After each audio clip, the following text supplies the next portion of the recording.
Sadhguru, to start with, one of the things that I was very curious to know from you was when we talk about education, what has been your own experience, your own personal experience of education? Within education, what has shaped you or not shaped you to the person that you have become today? That's a googly.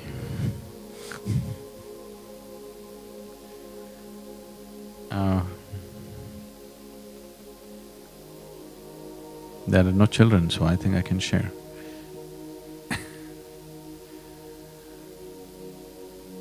My experience of education,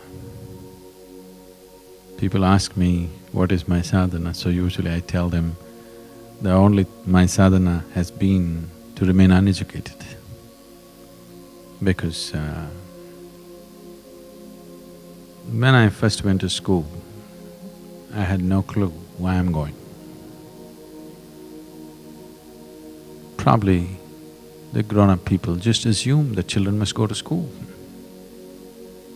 Nobody bothers to tell you, why is it that you have to go to this place? What's so important about this place that we have to go? They were saying things but which didn't mean anything to me. So my time of education, I only went there when I really had to. And even when I went there, my main problem was this. I always found people were talking about things that were not important to them. I have always maintained this in my life. It doesn't matter what rubbish somebody is speaking. If it means something to them, I will listen absolutely. Whatever nonsense it may be, but it means something to that person, I'm willing to listen. If it does not mean anything to the person who is speaking, I don't understand why I should listen. And I always found in the school, teachers were talking about something that doesn't mean anything to them, so my ears were never there with them. So, the less said about my education, better. And when I was about 17, I decided I will educate myself because it didn't make sense to go to college. And it's not like today, these ideas of sabbatical, this, that, did not exist. You're racing to become a doctor. If you cannot, you become an engineer. These are only two things that are there. So when I passed my… at that time it was called PUC, the 12th standard, and I said, I'm not going to college. The horror that happened in the family is unbelievable. Then I thought, okay, the good thing would have been I should have failed. Because I passed and I say I'm not going to university, there was such shock and such… as if tragedy has struck the family. I couldn't believe what they was getting so upset about because anyway I was not learning anything. I was just going, coming and just getting passing marks and going on. So this 1 year I spent in the university… Mysore University has a great library. I spent my time 1 whole year. Every day when the library opened at 9 o'clock in the morning, I was there. They closed at 8 in the evening, they had to push me out. This 1 year, I just read just about anything, science, history, geography, literature, just about anything. From popular mechanics to Homer, I read just about whatever came my way. This 1 whole year, because suddenly I had become kind of a enemy in the family because I have not gone to college. Everybody else is educated and you're not going to college and you passed and you're not going. So morning I ate big breakfast and went. This whole year I went without lunch. I came back home and ate dinner in the night. 1 full year. When I was young, I was always hungry. I was just all the time hungry. It's not easy for people to understand what it took for me to sit there without eating for 1 year and just reading whatever I feel like. So I thought I'll educate myself. Probably the maximum amount of reading happened at that part of my life. Why I'm saying this is, what you pursue, you will never forget. What is imposed upon you will never be useful in your life. So when I decided that we must start a school, people rolled their eyeballs, Sadhguru, you? I said, yes, but the school should be different. And I spoke to them for a few days continuously, a few people who are involved with us, as to what a school should be. I remember very well, I was in my 6th standard. The President of India died. And we went to school and they declared a holiday. That's a good thing, you know. If it happened when you're at home, it's different. But you went to school and then you found out there's no school today, and 2 days, no school. So we sat outside and we were discussing, and we just thought, if the Prime Minister goes, what'll happen? The Chief Minister goes, what'll happen? We literally killed the whole cabinet. How many days will we get this year? So why is school such a horrible place to go to? Something is wrong in the way we're delivering it, because education, for what purpose we're educating people also we need to look at it, that's a much more profound thing. But essentially, at the delivery end, at the last part of education system, it's a very human thing. If that human thing is missing, I don't see why any child will sit there and listen to somebody who blabbers something which doesn't mean anything to them. Because parents are psyching them, unless you go to school, you won't make a living, this will happen to you, that will happen to you, if you go to school, I'll send you to America, all this kind of rubbish, not to really educate themselves. So when we started the school, when I spoke to them about how school should be, then our teachers asked Sadhguru, this is a tall vision, how do we know that we are even fulfilling it? I said, see, this is a residential school. I said, 4 months they stay with us. At the end of 4 months, when they're going home for their vacation, if children are crying to go home, that means you're doing well. If they're crying to come back to school, that means we're not doing well. You won't believe, today you will see this in Isha Home School, when they're leaving, they're crying. Before the vacation is over, 8 days, 10 days before the vacation is over, children are back setting up the school. So that's good, they're enjoying their schooling process. Because if that doesn't happen, how? Why are we torturing our children like this? For what end? What purpose? We must understand this. A child is not an industrial product. A child is a life, a fresh life. You are supposed to nurture this life. It's not that you put it through some kind of a industrial process called a school. It's like an industry. Everybody's taught the same damn thing, everybody's supposed to go through the same thing and come out the same way and find a job and serve something somewhere. This is not what human life is about. There is an innate genius in every human being. Do we have the patience and the commitment and the dedication to pay the necessary attention to bring that out in a specific human being? That's a big question. Otherwise, you will produce dumplings, all the same, okay? So, once you have a child, before you have a child, you must understand, a child means a 20-year project, full on.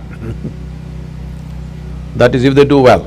If they don't do well, it's a lifelong project. Because it's a life. One life may blossom at 12, another may blossom at 40. Do you have the patience to nurture that life?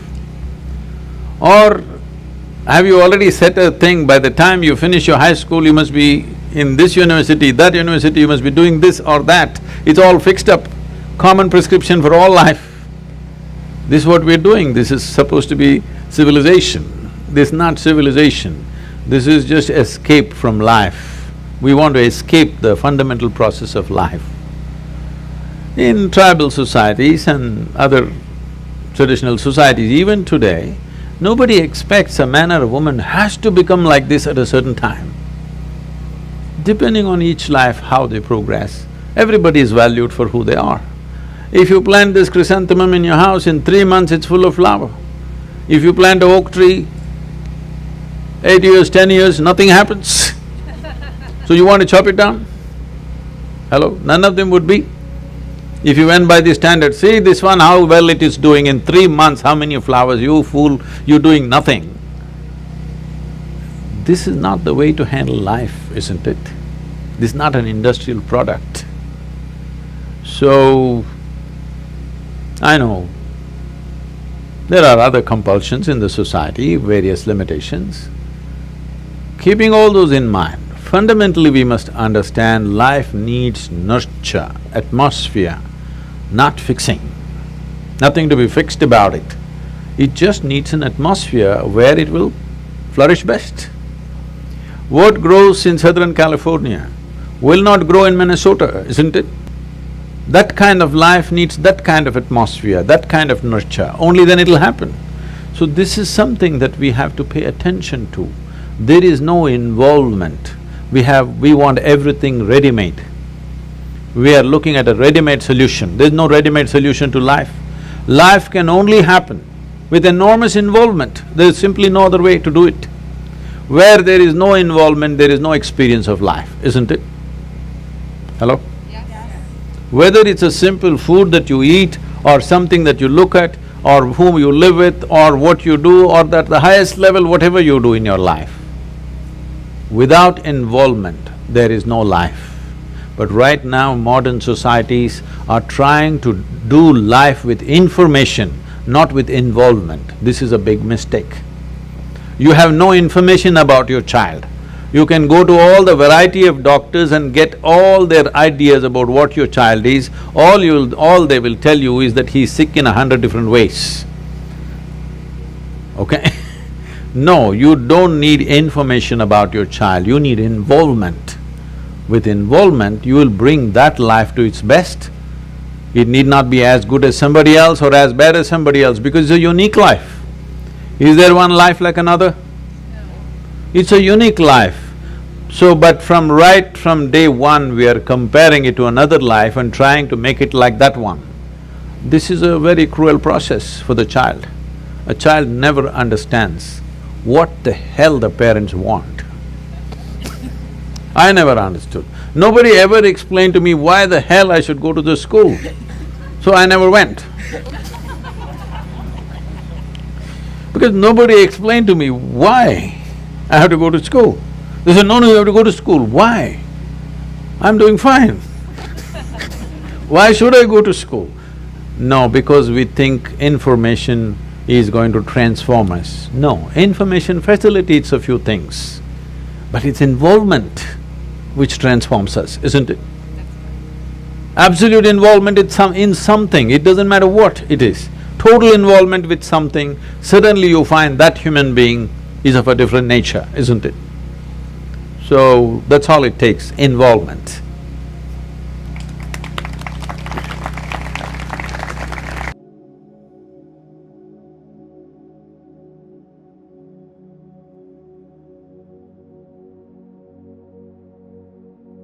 Take a deep breath. It is not often we pause in the middle of our busy days to simply listen, to be present with thoughts that don't come from textbooks, to sit with ideas that speak not just to our minds but to something deeper within us. Whatever in this video stirred within you, questions, memories, doubt, or clarity, explore you. You don't have to rush to find answers or solutions. Sometimes just allowing something to sit quietly inside you for a while is enough. We live in a world that is constantly telling us to perform, to achieve, to become something. But rarely we are reminded that being is just as important. being at ease, being in touch with ourselves, being alive to the present moment. And maybe somewhere deep down, that is all we truly long for. It is okay if your path hasn't looked like everyone else. It is okay if you have felt like you don't fit into the systems. You are not broken, you are not behind, you are not late. You are simply walking your own unique path, and that in itself is something secret. Education, life, growth, they don't have to look a certain way. There is no one definition of success, no one measure of intelligence. You don't need to prove your worth through someone else's standard. You are enough right here as you are. Let the silence of this moment be a space for your own truth to rise, not as noise, but as a quiet whisper that only you can hear. So take another deep breath, let your shoulder relax, let your mind soften. There is nowhere you need to be right now except here. If this video offered you a moment of pause or made you look at something differently, give yourself the grace to hold that gently. Do not rush to turn it into something. Let it breathe. Thank you for being here. Thank you for giving yourself this time. And thank you for having the courage to question, to listen, to be open to something new. Again, do remember this is not a summary of Sadhguru's word. It is simply my interpretation of the deep wisdom he imparted. Kindly keep them separated and do not misunderstand. Thank you for joining, and we will see you tomorrow. Until then, please stay tuned. Namaskaram. Chandrachud Shiv Shankar Parvati Ramana निनगे Namo Namo.